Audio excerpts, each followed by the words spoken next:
Get ready for some electroshock therapy and the saturation tank because we're headed to the house on Haunted Hill. Let's get into this.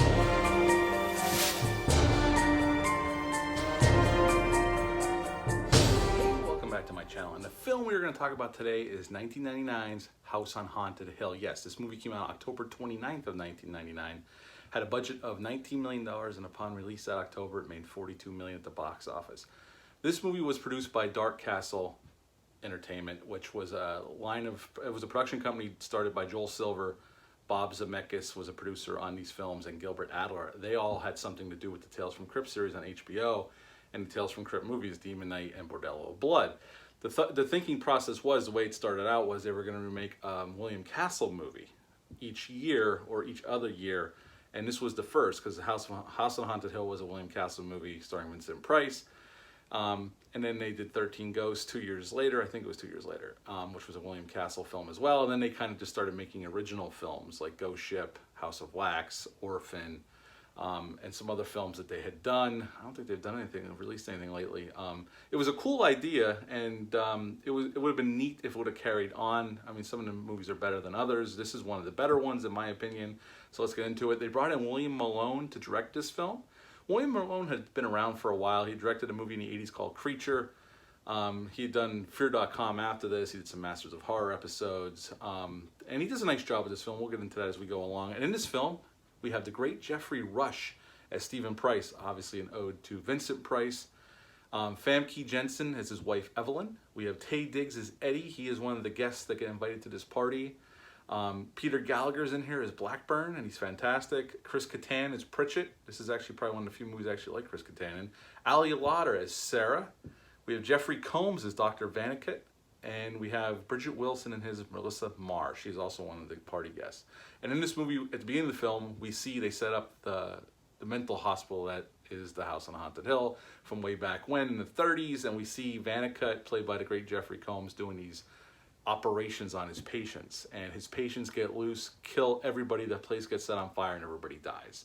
Fast forward to present day, or 1999, and we're introduced to Jeffrey Rush's character, Stephen Price, and he runs amusement parks, and he always tries to play pranks in that, and he's showing these reporters, one of which is played by the gentleman who played the one vampire on Buffy the Vampire Slayer. His name escapes me at the moment, but and Lisa Loeb too was in the elevator at the beginning, and right away Jeffrey Rush is fantastic in this film. Very charismatic, very off-kilter, very non-PC, and it's delicious. The way his performance is awesome. The way him and Famke Jensen bounce off of each other, and we'll get into that as we go along. And Evelyn, his wife, we find out right away they have a very contentious relationship. It's a love-hate relationship. Evelyn probably hates him more than he hates her, but he gives it right back to her. And it's her birthday, and she wants to have a party, and she wants to rent the House on Haunted Hill, as they call it. And he shreds her invite list and makes his own, and he leaves his office for a meeting, and the computer on his desk turns on and starts typing new names. And that's when we're introduced to Taye Diggs as Eddie. They come up in these limos up to the House on Haunted Hill while Sweet Dreams by Marilyn Manson's playing in the background. We got Peter Gallagher, he's one of the guests. Chris Kattan is actually the guy who is in charge of this house. He's renting the house to Price for the night. Ali Lauder is one of them as well, and Bridget Wilson as Melissa is the other party guest. And when they get there, we're introduced to the Prices together, and they're throwing barbs back and forth at each other, and Mrs. Price is like, this is not my guest list, I don't know who these people are. And Stephen Price is like, well, I didn't make the list, and if I didn't make them and you didn't make them, who the hell made them? And Stephen Price wants to play a game that they got to make it till morning, and each person that's there will get $1 million if they make it till morning. And he says, if you make it alive, obviously. And Chris Kattan's character tries to tell him the place is haunted, and his father had died trying to restore the place, actually. And not too far after they start exploring the house, well, after they get in there and they set up the rules, the security system slams shut, these metal plates over all the doors and windows. And Stephen Price thinks he has one of his effects guys in the back, one of his maintenance men, throwing switches and trying to scare these people. And he said, I didn't do it. And right away, things start happening. People start disappearing. Melissa Marr is the first one to get killed by these ghosts, because we see Jeffrey Combs as Dr. Vannicut. And all this kind of weird stuff starts happening. They start seeing things, and we also find out during the film there's a plot that Mrs. Price plans on setting up Stephen as her murderer. She fakes her death at one point on an electroshock table, and Peter Gallagher's character is in on it.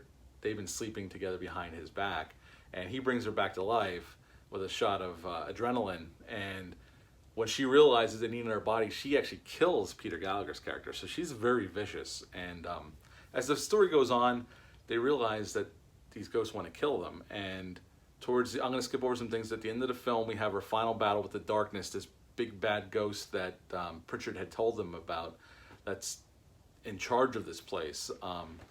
And Evelyn gets killed by it, Stephen Price gets killed by it, and so does Chris Kattan's character by it. And our last two people, Eddie and Sarah, played by Ali Lauder and Taye Diggs, they survive by making out on this ledge before these doors slam behind them, and they have all the checks in their hands. And that is pretty much the end of House on Haunted Hill.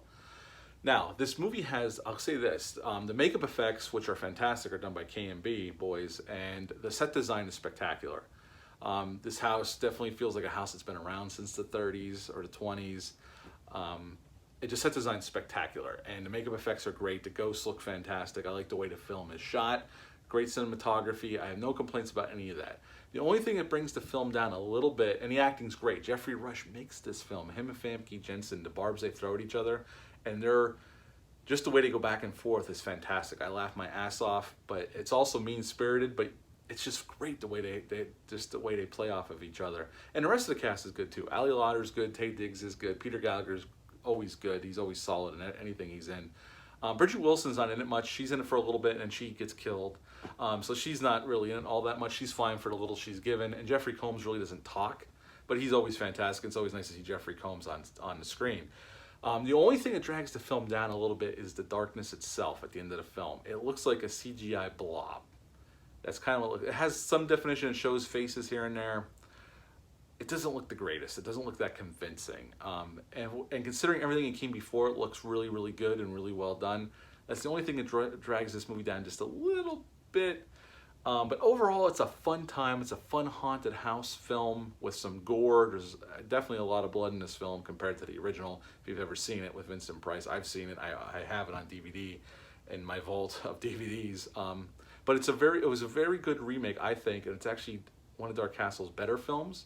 And I really enjoy this one. I would give House on Haunted Hill an 8.5 out of 10. I think it's a really well done haunted house film, one of the better ones, especially in the 90s. Have you ever seen House on Haunted Hill? I just gave it an 8.5 out of 10. Leave a comment down below. Let me know what you think of this film. Hit the thumbs up, hit the subscribe button, share this video. I'd greatly appreciate it. I'm going to do 13 Ghosts next. I'm going to watch that tonight. I'll have that review out by Thursday, more than likely. And I think I'm going to cap my week off with Ghost Ship. And that's it for me. I hope you're all doing well out there, and I'll be back soon. Thanks. Bye.